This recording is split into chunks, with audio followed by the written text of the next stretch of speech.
Okay then, time to talk about intonation on the guitar. Before intonating, the last thing we need to do is just to check the string height. String height is a very personal thing. It's like, how to adjust the car, as I mentioned earlier. And all Flaxwood guitars comes really well set up and fits almost all players. But should you have special preferences such as a really high string height for playing slide or really ultra low string height and flat relief or having excellent, ease of playing, that's completely up to you. Just remember one thing, that if you're having a really high string height, then when you're depressing the string, you're actually stretching the string beyond its relative position and thereby raising its pitch. And this effect is much more pronounced with higher string height than with medium to low string height.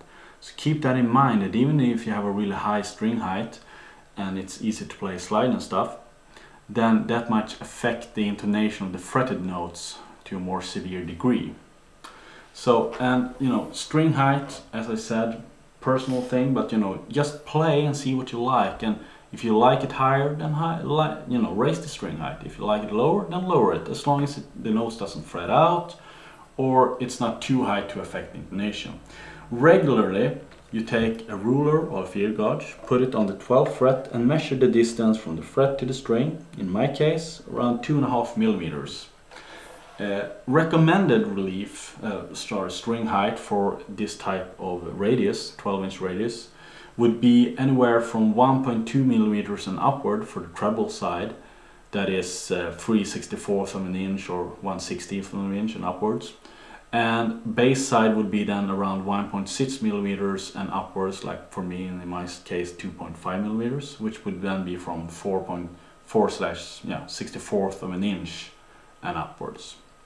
So that is just, really personal things. So play through it, see what you like and go with that. But you have to have that well set before intonating the guitar, because if you intonate the guitar and then change the string height, then you will affect the entire intonation of the instrument. So keep that in mind.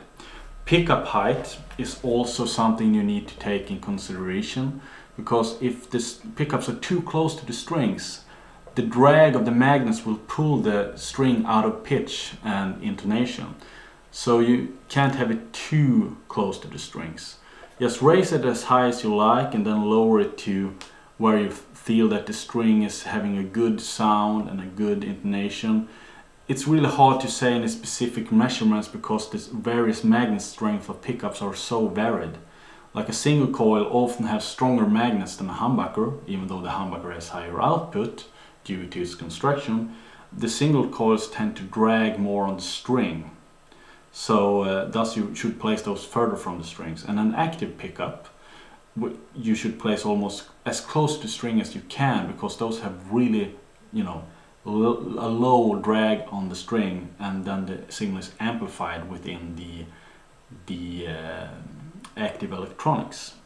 And more mass on the bass strings mean that they are also more sensitive to pick up magnet drag. So the bass side should always be a little bit lower than the treble side.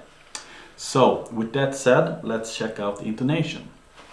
Intonation is something you do to have the notes ring out in pitch all over the neck. So what you do then is you check the open string of the guitar or the harmonic at the 12th fret, and then depress the note, fret the note at the 12th fret, and that note should be exactly the same. So what you need to do then is take your tuner. Let me put this so you can see it properly in camera, and then plug in the guitar with your cable, and then you just turn that on and check the string you want to intonate. In this case the low E string. Turn that to pitch. And one thing, it's really important that you always intonate the guitar in playing position. That is very crucial, because otherwise the drag of the actual instrument, the weight of the things, will pull the strings out of pitch. Ever so slightly, you might not even be able to hear it, but it will affect the intonation. Just to demonstrate, let me take this A string here that is intonated. You see the A is in pitch, and A there is also in pitch. It's intonated lying flat like so. But if I pull the string up in playing position and play that same A, you see it's quite sharp there. Not a lot, but you can still hear it. You can discern, like if I play the harmonic, you can hear that there is a difference in notes if your ears are good enough. And if you have good hearing, like a perfect pitch or real good ear, you could probably do this just by having a tuning fork or something, just with your relative and perfect pitch. But otherwise, I recommend that you use a good strobe tuner or a good tuner of different construct, as long as it's really accurate down to a few cents. And try to use your ears as well to hear when the string is out of pitch. So let's say that we have this E again, and then I fret the note. Assume that now I'm holding the guitar in a playing position, so let's pretend I'm doing that right now. And you see the pitch is slightly sharp there on the 12th fret. If the note is too sharp, I need to increase the distance of the string to the saddle. So I need to increase that distance, moving the saddle backwards. If the note had been too low, the fretted note, I need to decrease the distance by moving the saddle forward. So then I take my screwdriver, and since it was, as you saw, too sharp, I will lengthen the distance, increase it. So I put the screwdriver in there, and I just pull it backwards, and then I retune the string, like so. Okay, now it's in pitch. I know that's in pitch. So then the string is intonated. Easy as that. You just repeat that process for all the 6 strings and you're done. One thing more I want to mention is the Flaxwood Tune X saddle. You probably noticed by now on your Flaxwood guitar that the saddle isn't straight. It has, you know, protrusions for each strings, each set on a different length in over the fretboard. This is an intonation compensated system that Flaxwood uses that really dramatically increases the intonation of the guitar, especially for open chording in relation, open string chording in relation to fretted notes. Usually when you have a regular guitar, you can take the D to D string, open D to fret to D on the B string, tune that octave perfectly, like so, and then when you take the E to the B, same strings, the perfect fifth, that interval will be quite sour.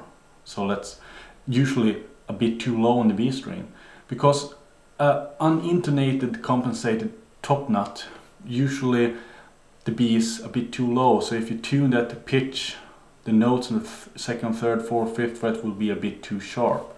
So let's assume I tuned my perfect fifth on a regular guitar, then the octave will sound like this, slightly too sharp. This is very, very common, especially on acoustic guitars, which often doesn't have the same precision, you know, on the top knot as a electric guitar has, and especially as a Flaxwood compensated knot has. You hear here, both the intervals are in perfect tune. This means that your chords and open strings will also be in tune. It will intonate very well all across the neck. So just intonate the guitar as I showed you, just regular intonation, just that the top knot really improves the overall intonation of the guitar dramatically. So you will probably never have any problems with intonation on a Flaxwood guitar unless you have really, really high string height, because as I explained earlier, the pitch shift will change quite a lot with high string heights. So that's it for intonation of the Flaxwood guitars.